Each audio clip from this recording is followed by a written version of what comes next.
With me today is Jules Brooke, and Jules is an experienced business owner, serial entrepreneur, and super connector that loves to share her knowledge and lift up the people around her. And she does this in many ways through her She's the Boss group, hosting events to connect women, and the podcast She's the Boss. And she's also a PR guru and has Handle Your Own PR and is an MC interviewer, an all round ball of energy. And that is just some of the really cool stuff that she does. So, welcome, Jules. Thank you so much, Julia, or Jules, I should say, Jules and Jules. I can't believe that was all me, really. You know, when somebody else reads it and you go, really? Did I do all that? Yes, exactly. And we're going to be talking about some of that today. But I would hmm love to start with my first question, Sure. which is if you were the leader of the world for a day, what would be the one thing that you would change and why? Oh my God. I don't know how people answer this because it's so hard. But if there was to only be one thing, I think I would make business women over 45 more visible. That's my thing. I just can't bear it um, that women over 50, I think, appear in less than 4% of media globally. There are no role models out there for young women because they say that they can't see them. And they need to know that there's women just like them. Anyone can do it. You don't have to be a Melanie Perkins and make $1 billion business before you're 30, but there's lots of different ways of looking at success. Absolutely. I love that. And I also find that sometimes women get more of the imposter syndrome as they get older because it's like, oh, well, where's my value? What do I do? Where do I go? Am I still of value within the business community? So I find that there's a lot of questions being asked. I feel that I actually think that there's two ways because I absolutely agree with you. I think there's a whole lot of women that question their ability to do things, which is very weird to me. But anyway, that they do question it. But I think there's a flip side of it. And I guess because it's happened to me and notice it happening with other women, where I think when you get to that sweet spot of over 50, some switch goes off in your head and you go, actually, I don't really care what other people think anymore. I know what I'm doing and I know it's the right thing to do. Yes. So I'll back myself. And I do think that there's a bit of that happens. And it's kind of look, I'm a terrible swearer and I'll try not to swear, but it's like I don't give a beep about what other people think anymore. Yeah, it's casual. It's completely fine. But I think we know what you were going to say there. Yes. And I agree. Yeah, it's like you can become really grounded in who you are. And it's like, well, I don't give a shit what others think. Yeah, I Yeah. just be me. And as you say, role model the way for others, which I think is incredibly important too. Yeah, I do too. And I think that you also, oh God, what was I going to say? I've lost it. Doesn't matter. We'll keep going. There was something I was going to say around what happens when you're over 50 and you're purpose driven. Oh, it's right there in the. I'll ask me the next question, and I'll probably go. Oh, and let's go back to the last one. I've just remembered it, but I've forgotten it for now. No problem. Now, one thing that you are and you're well known for is being a super connector and supporter of women in business. And that's through your She's the Boss group. Yep. What I would love to know is where did this passion come from? Well, isn't that interesting? It really the whole She's the Boss story really started with the pandemic. So just before, at the end of 2019, I was very lucky in that I answered a Facebook post from a guy I'd never heard of who said, I'm starting a TV network and I'm looking for people to interview around innovation, business, and technology. And being the slut for publicity that I am, I said, introduce me, interview me. So I turn up at this office in the city. I thought it was going to be some guy who had sort of built a studio in his bedroom. And it was a step up from that. It was in a co working space, it was just a little office. And I walked in and he put a microphone on me straight away and interviewed me. And I loved it. I think I've been waiting to be discovered all my life. Anyway, he then at the end of the first interview said, that was really fun. Let's do another one.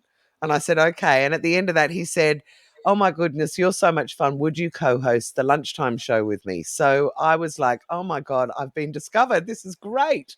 So I did that for a while. And as I got to know him, and this became Ticker TV for anyone, or Ticker News it is now, Yeah. he needed more content. And I said to him, "I know a whole lot of people on the speaker circuit. They would be great because they've already got followers. And if I introduce you to a whole heap of them, then you've got to let me have my show as well." And he said, "Fine." And I gave him 12 new hosts. I introduced him to 12 people that hosted their own show. And I said, "I think I want to have a show called She's the Boss. And I wanted to be about women in business, and for me, particularly entrepreneurial women, because I just don't see them anywhere. I never I never listen to TV shows where people talk about it. I don't hear about them on radio. I don't see them written about in magazines, really." And he said, "Sure." And I started doing this show. And about 6 months later, he was saying to me, "Look, with all due respect, Jules, I don't think anyone is really interested in listening to old women talk about business." And Oh, it just ignited this flame in me. Poor guy, because he's much younger. He was actually targeting a younger demographic. But I suddenly thought, I'm going to do something about that. And at the same time, all these stats started coming at me. So, the Gina Davis Institute of Media Diversity said women over 50 appear in less than 4% of media globally. mm. And then on top of that, there was the Australian Institute of whatever it is, media diversity as well. And the research piece was who is telling Australia's stories. And it said that TV news directors in Australia were 100% white Anglo-Saxon men over 50, 100%. And having pitched shows to television before and had them knocked about and that people saying who would want to watch them, I suddenly had this kind of revelation. And I went, actually, the reason why we're not seeing it is not because there aren't people who want to do it or because women aren't being successful. It's because the people who are making the decisions as to what stories we hear about don't get it. And I understand that they don't get it because they aren't us. And I guess it was those things that started this passion in me. And from there, then the pandemic came. And I just saw all these women that I knew. I'd been teaching PR, as you know, through Handle Your Own PR for years. And so I'd been working with a lot of women, and I could see them all going, my career is over. My business that I've built for the last 15 years is dead. And I was going, no, no, it isn't.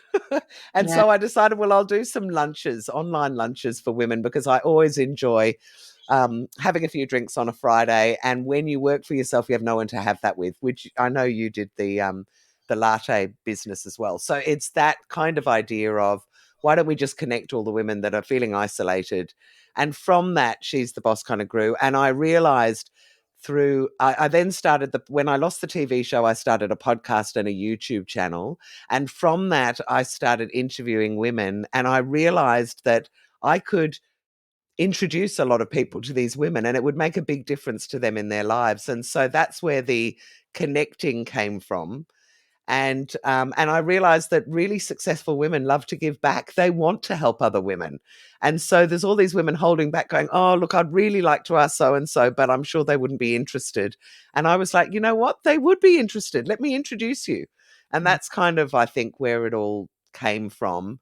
And I realized that, more stats kept on coming out. But another one I read was some research from the Harvard Business Review that said that men, if they have a support group, we all need a support group to succeed, but men can have either gender and it doesn't really matter, they will go further. With women, statistically it makes a huge difference if they have women supporters as opposed to mixed gender.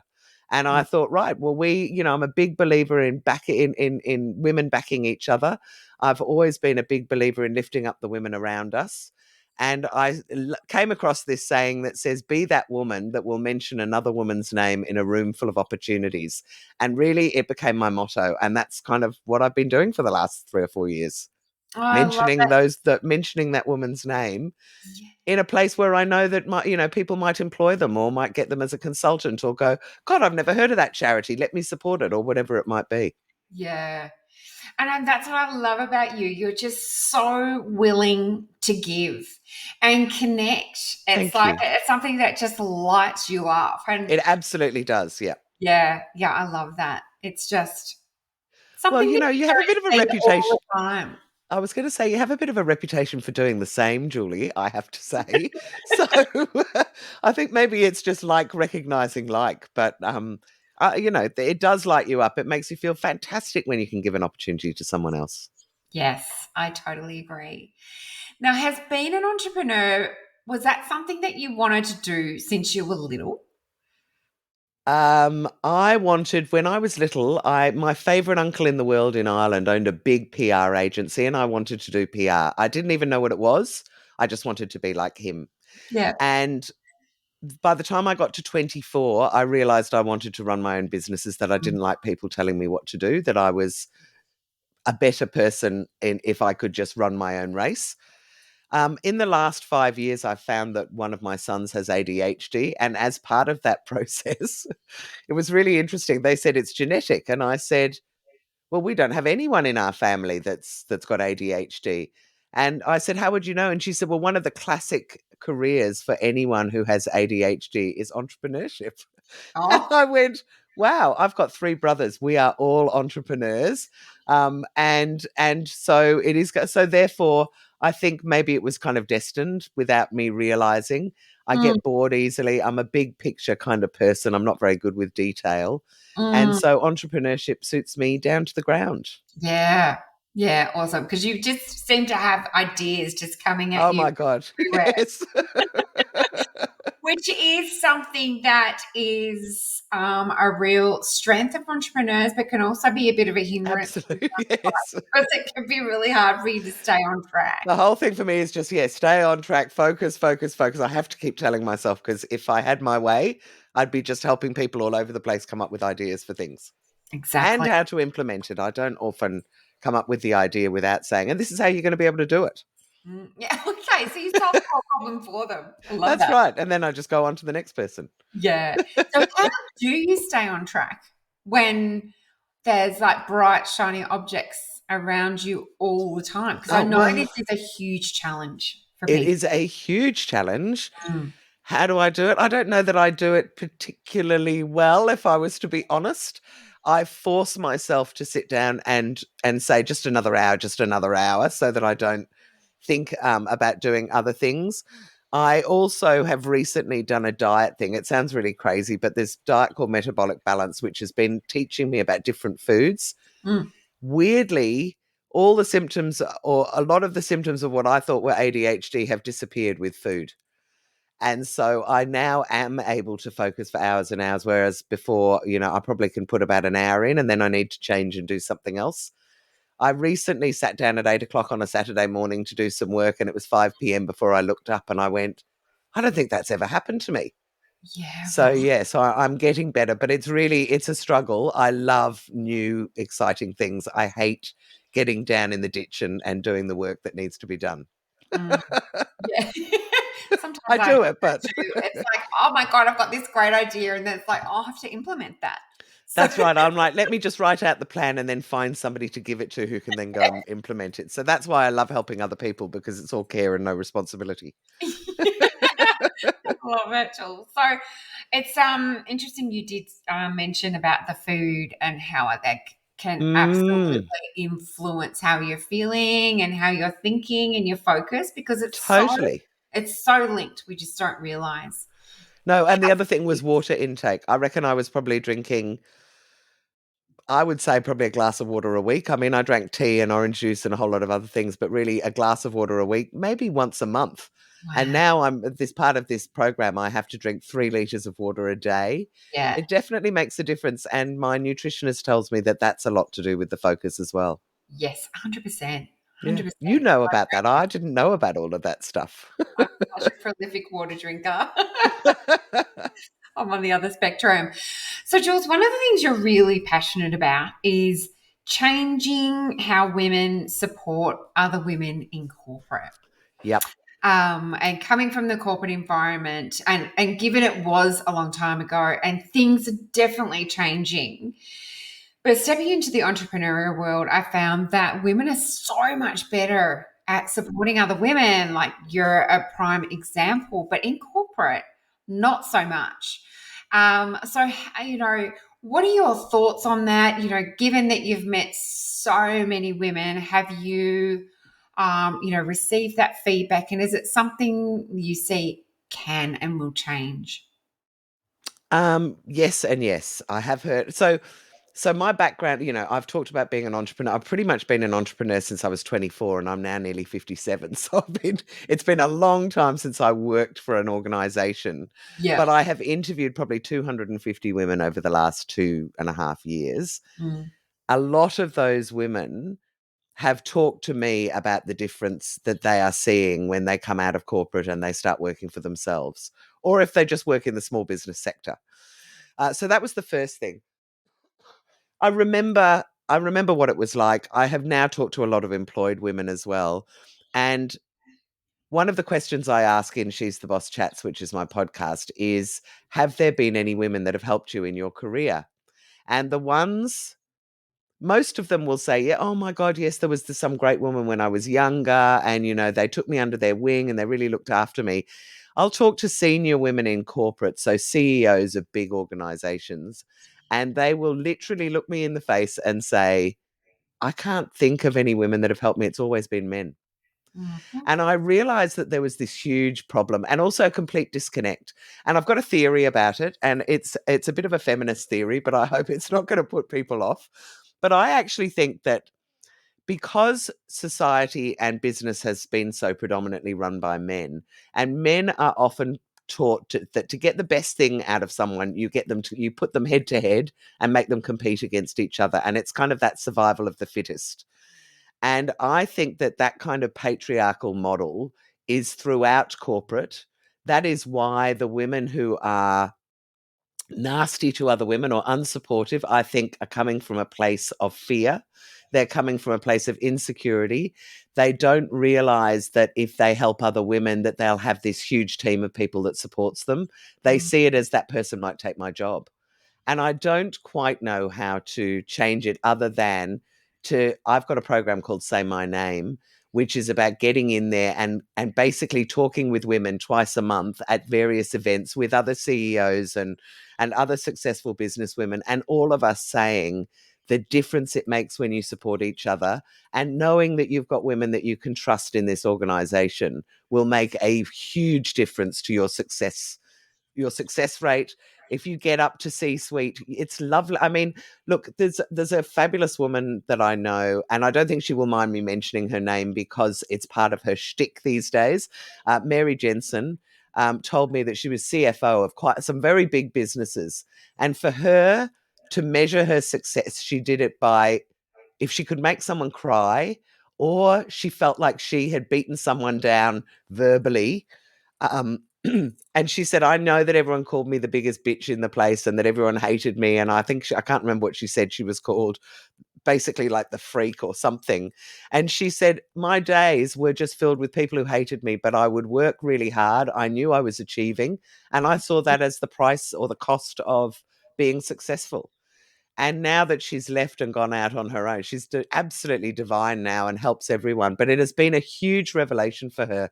And when I was chatting to her, I thought, I think that that is part of the myth out there that if you become really successful, I know that it's not what the leadership programs all talk about, but in reality, there are a lot of very successful men and women, but a lot of men who are very cold and unforgiving and um, very left brain. So there's not a lot of emotion in anything that they're using to make decisions, which, of course, now, you hear about people in corporate and there'll be people, and it's very denigrating to say, don't be so emotional. Well, what's wrong with being emotional? yeah. Why is being emotional seen as a negative thing?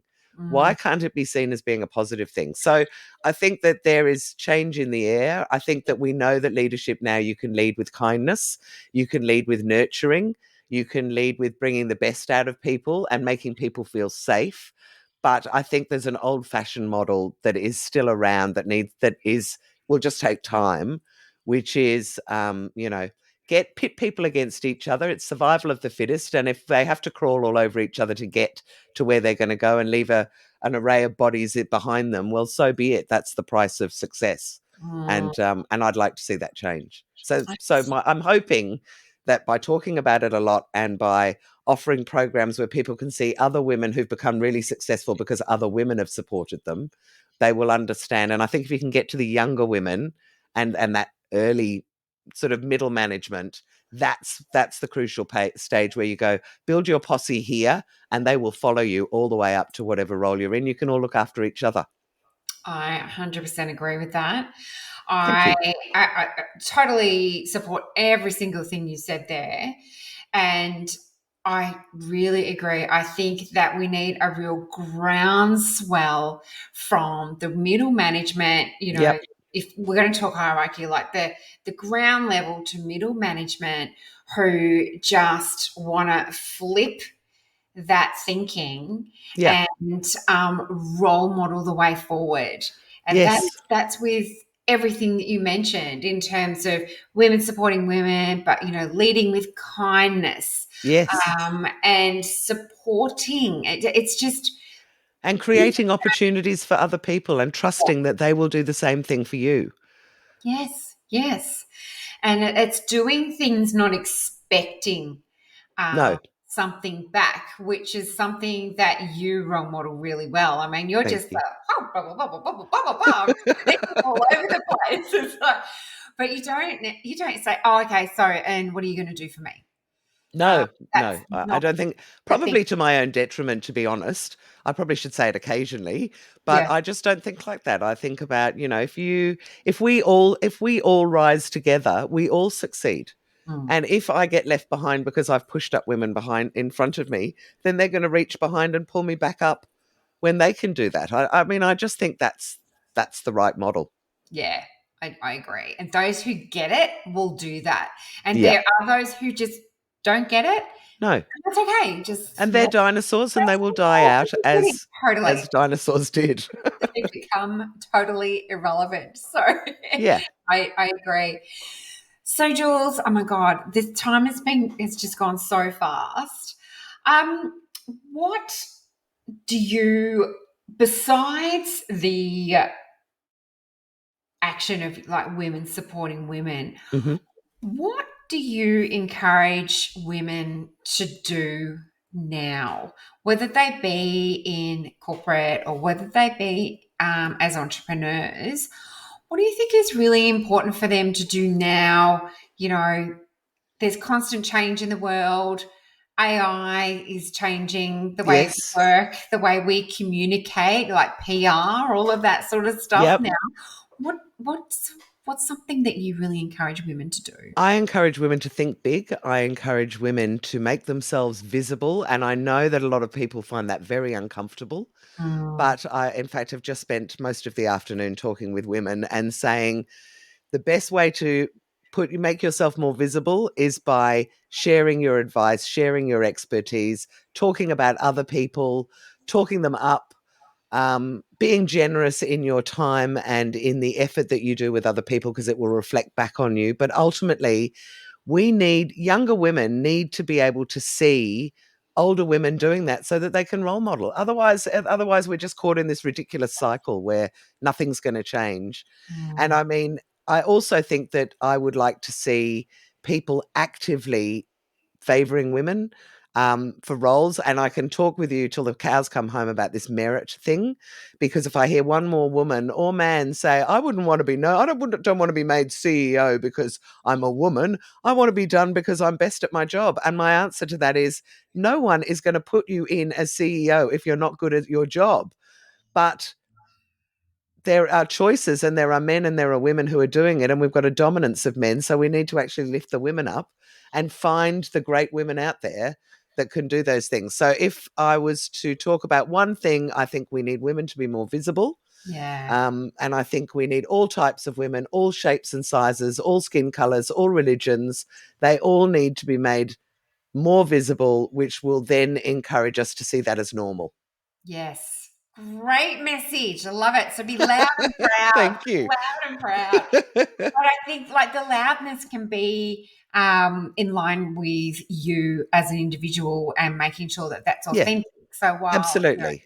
I might be out there being like really loud. But you might Others, be the person in the background that quietly does it. It doesn't really matter. It's not about really being loud. Being visible is sharing your knowledge is another way of doing it. Like I always say there's a lot of introverted people who are like, oh my God, I could never do an article where I said, I know the answer to everything. And I'm like, I know, but you could probably feel pretty comfortable helping someone avoid making a mistake. And yes. probably in your industry or in your expertise, the common mistakes people make. So why Yeah. don't you just try and help people to avoid making those mistakes at the beginning? I mean, Yeah. that's a very easy thing to do where you're not putting yourself out there Yeah. and you're not aggressively screaming from the rafters how great you are, but you are actually building some visibility by helping other people avoid making mistakes. Yeah. Good distinction. So it's about changing the lens on how you're looking at it, because people will no doubt need to hear your voice and they in some way, and they need to see you to recognize the potential and That's opportunity right. in you. And So and and one of the other things I say is it's really important for women to have influence and power. And women go, "Ooh, oh my God, what do you mean by that?" And I'm like, if you're a purpose-driven woman, and lots of people are purpose-driven these days, and I would say particularly younger women, we want to disrupt industries, we want to make change happen. You can't do that if you're a little mouse in the background and nobody knows you exist. You actually have to step forward and be brave and say, if I am trying to, whatever it might be, from things that are sustainable, helping people with cancer, making women more visible, whatever it is, you do have to step forward and and and get some power and influence, and surround yourself with people that are smarter and more successful than you and mm, learn from them. mm, But if we're going to have influence, then if we're going to make the change happen, you have to have an element of power and influence. You can't be someone in the background. no, exactly. Jules, wonderful note to finish on. Very empowering. And Thank thank you. you for being part of Letting You today, and for all of the incredible work that you do to Thank you. empower women and to make a real difference for them. Well, thank you so much for what you do as well, and I'm just so glad we've met. Absolutely. Thanks, Jules.